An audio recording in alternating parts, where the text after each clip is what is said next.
একটু খারাপভাবেই বলি, রাগ করিয়েন না কেউ।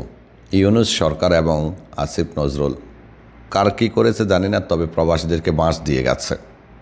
যে পরিমাণ হয়রানিতে প্রবাসীদেরকে ফেলেছে, এমআরপি পাসপোর্ট বন্ধ করে পাসপোর্ট বাধ্যতামূলক করে প্রতিনিয়ত ভুক্তভোগী প্রবাসীর সংখ্যা বাড়ছে। কয়েক লক্ষ প্রবাসীর পক্ষে এমআরপি থেকে পাসপোর্টে ফিরে যাওয়াটা খুবই কঠিন হয়ে যাচ্ছে।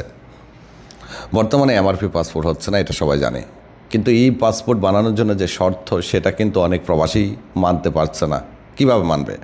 আমরা অনেকে দেশ থেকে আসার সময় বয়স বাড়িয়ে আসছি, নামের ভুল ছিল, অনেক সময় আমাদেরকে দালাল পাসপোর্ট বানিয়ে দিয়েছে নিজের মতো করে। এখন সৌদিতে যদি কেউ পাসপোর্ট করতে চায়, তার প্রয়োজন হবে একেবারে নির্ভুল জন্ম নিবন্ধন অথবা নির্ভুল এনআইডি কার্ড, যেটা এমআরপির সাথে হুবহুব মিলতে হবে। এখানে গিয়ে অনেক প্রবাসী আটকে যাচ্ছে, কারণ অনেক প্রবাসী আছেন যাদের এনআইডি অনুযায়ী পাসপোর্ট করলে এমআরপির সাথে মিলবে না।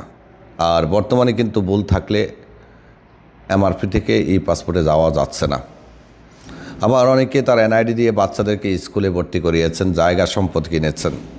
এখন চাইলে সে এনআইডিটাও সংশোধন করতে পারবে না। আবার এনআইডি করে থাকলে জন্ম নিবন্ধন সংশোধন করাটাও অনেকটাই কঠিন হয়ে যাচ্ছে।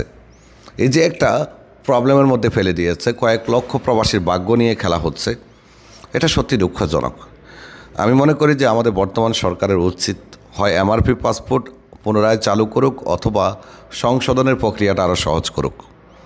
মানুষ যাতে খুব সহজে জন্ম নিবন্ধন সংশোধন করতে পারে অথবা এনআইডি সংশোধন করে পাসপোর্টে ফিরে যেতে পারে, পাসপোর্ট করতে পারে। না হলে আমার মনে হয় কয়েক লক্ষ প্রবাসীর পক্ষে আগামী বছর ইকামা বানানো কঠিন হয়ে যাবে। পাসপোর্টের মেয়াদ শেষ তো ইকামাও হবে না। তো আমি আশা করব বর্তমান সরকার এই বিষয়টি অন্তত বিবেচনায় নেবে।